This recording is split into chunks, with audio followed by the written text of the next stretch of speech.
Good morning, Scott here, known as Cantaloupe to some online, and I'm bringing a subject to you that's interesting to me. It might be of interest to you or someone you know, and that is intensity in artwork. This will be a short video. I've been blessed with a lot of friendships with artists throughout the years.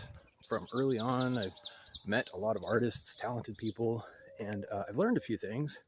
I make artwork myself, graphic design, computer design, lots of different stuff. But one of the lessons I learned was that you can choose as an artist to maintain an intensity, and it's pretty important, or else the artwork may become pointless, boring, uninspired, and less valuable, I guess, for whatever reasons you're making it. And this is true, and I want to actually share a more recent epiphany about this, where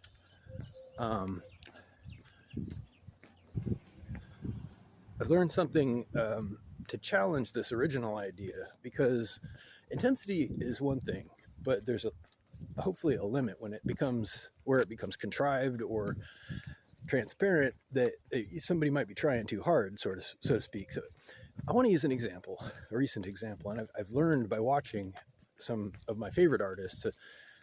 Back in the 90s and early 2000s, I was a huge fan of Nine Inch Nails. If you've heard of Nine Inch Nails and Trent Reznor, there was a lot of energy, a lot of intensity to the artwork and music, of course, if you know anything about it. And interestingly, more recently, dude's music is taken on kind of an organic change. And what I mean to say is, it's not forced, but it's appealing, it's natural, it's organic, and it actually dovetails with what is probably the changing attitudes and interests of the people who have liked him all along. Now, here's the point.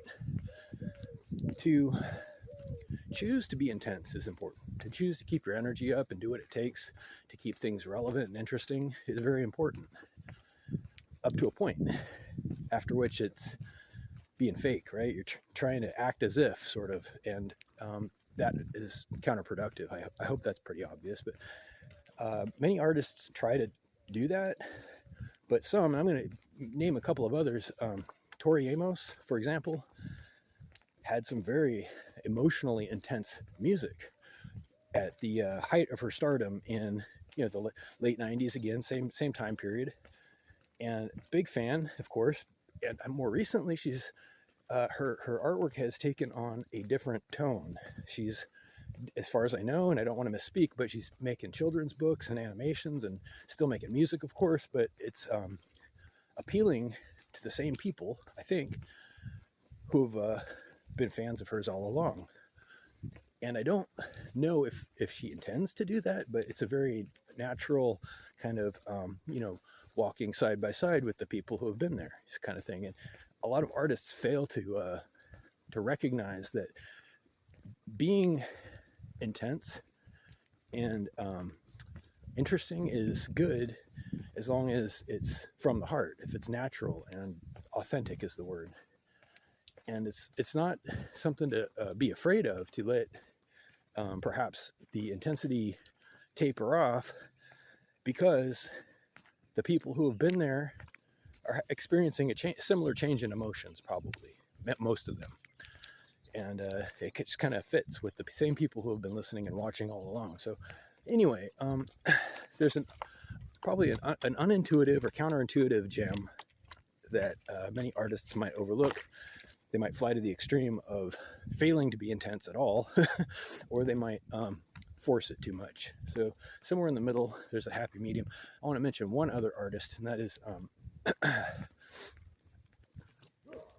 is Suzanne Vega, who has also had a lot of high-profile hits over the years. She's had some emotionally intense music as well, inspired by, I believe, actual experiences in her life that relate to people. But more recently, she's changed her repertoire to include some new material, which isn't exactly the same as what Tori Amos is doing, but I think it's for adults and children, perhaps, but it's much different than what she has been doing. And I guess my final point to wrap up is that it's good to reinvent yourself sometimes as an artist.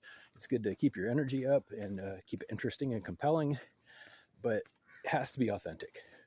The final point is it has to be from the heart, it has to be real, something that you personally care about, or else it's obvious that it's just trying to open a wallet. But none of these people are doing that, as far as I can tell. So anyway, if you have questions or comments, please reach out to whitehotrobot@gmail.com and have a great day. Thank you.